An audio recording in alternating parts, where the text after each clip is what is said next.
Wanted to go a little bit deeper on this Doge setup so that you can understand kind of how I'm gonna play it. Because I'm about to go to sleep in like 30 minutes, and so I'm not gonna be able to sit here and wait for the setup to play the way that I want it to.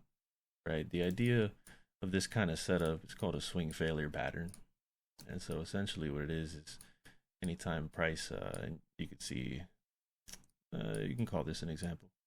So anytime price is playing around just above a swing high right here, right? This is a key swing high, aka resistance. That also aligns with fib target, golden pocket. This is like one of my favorite setups on the planet. It works so often at calling reversals. And you can see it right here. As soon as price comes up just above and it breaks back below this level, you enter the short.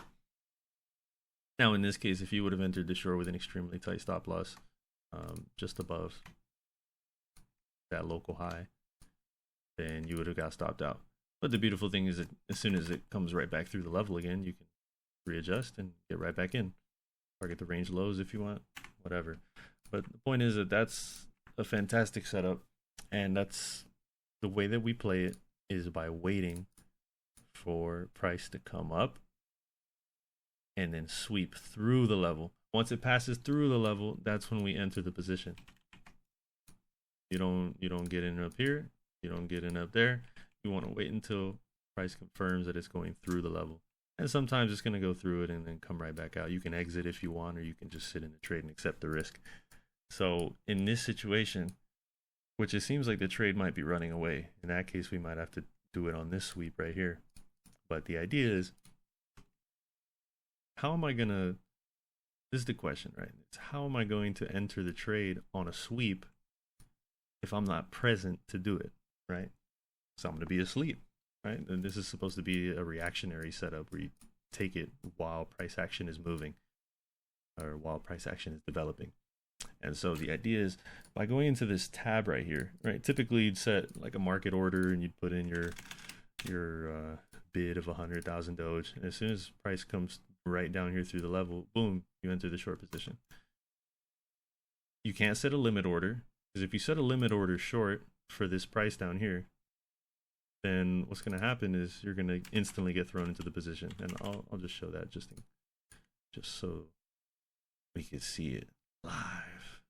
So I'm not going to put a stop loss, but if we try to enter this position and you set a short limit order, oh, it instantly throws you in the position. Uh-oh, I didn't want to do that. So we close it. So what do?